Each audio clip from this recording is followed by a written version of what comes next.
हथिया कैले बाड़ी सोरा हो सिंगार कैले बाड़ी सोरा हो सिंगार कैले बाड़ी सोरा हो सिंगार कैले बाड़ी सोरा हो सिंगार ताही हथिया हमेला राजा बाबू केने बाड़ू अम्मा हो हमार ने बाड़ू अम्मा हो हमार केने बाड़ू अम्मा हो हमार ने बाड़ू अम्मा हो हमार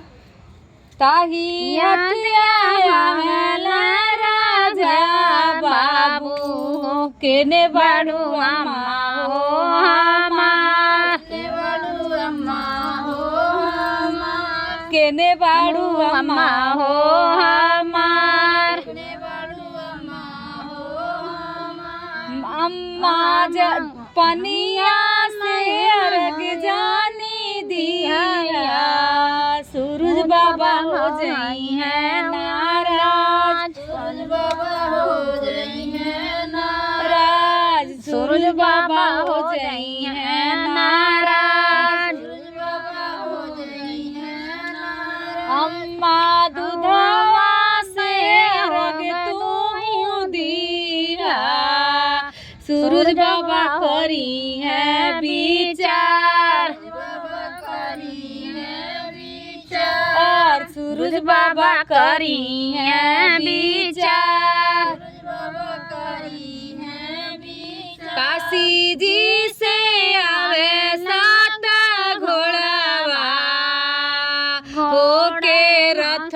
पे सवार होके रथ पे सवार होके रथ पे सवार होके रथ पे सवार ताही हथिया ताही घोड़ावा आवेला राजा बाबू केने बड़ा बाबा जी हमार ने बड़ा बाबा जी हमार केने बड़ा बाबा जी हमार ने बड़ा बाबा जी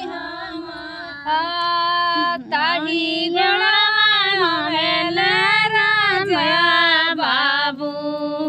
देखे बाबा जी हमार देखा बाबा जी हमार देखे बाबा जी हमार देखा बाबा